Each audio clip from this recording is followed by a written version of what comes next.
नमस्ते दोस्तों, स्वागत है आपका द बुक एक्सप्लोरर पर। आज हम बात करने जा रहे हैं हिंदी साहित्य की एक ऐसी महान रचना जिसे पढ़ते समय आप हंसते भी है, सोचते भी है और समाज की असलियत को पहचानते भी है। जी हाँ दोस्तों, मैं बात कर रहा हूँ श्रीलाल शुक्ल की कालजयी कृति राग दरबारी। पंडित श्रीलाल शुक्ल ने राग दरबारी लिखी थी। 1968 में उसे प्रकाशित किया गया। इस उपन्यास में भारतीय ग्रामीण जीवन और राजनीति को व्यंग और हास्यात्मक अंदाज में सामने रखा है। कहते हैं कि जो बात आप अखबारों,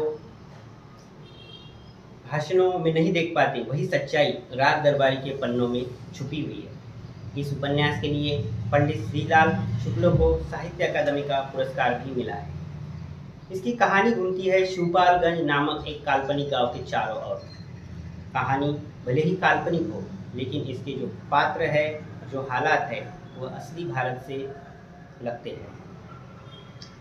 इस उपन्यास में ग्रामीण जो राजनीति होती है उस पर बड़े ही सटीक ढंग से हास्य और व्यंग किए गए हैं।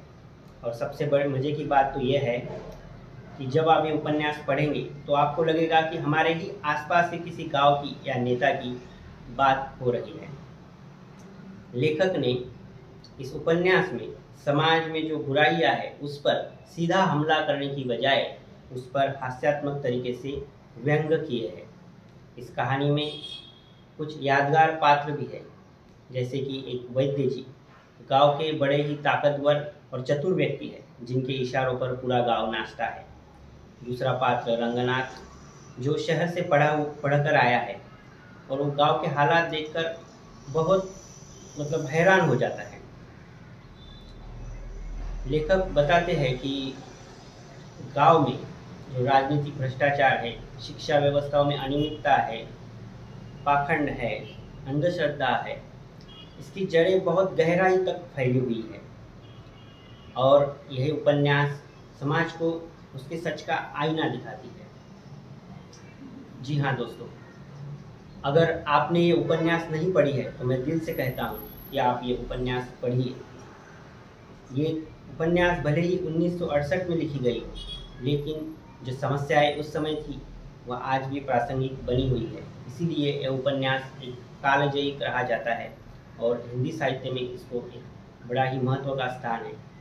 इस उपन्यास पर एक टीवी धारावाहिक भी बना था जो बड़ा ही बहुत फेमस हो गया था। तो आशा करता हूँ कि यह वीडियो आपको पसंद आया होगा। अगर आप ऐसे ही बुक रिव्यू देखना चाहते हैं तो आप मेरे चैनल को सब्सक्राइब कीजिए, लाइक कीजिए, शेयर कीजिए। धन्यवाद।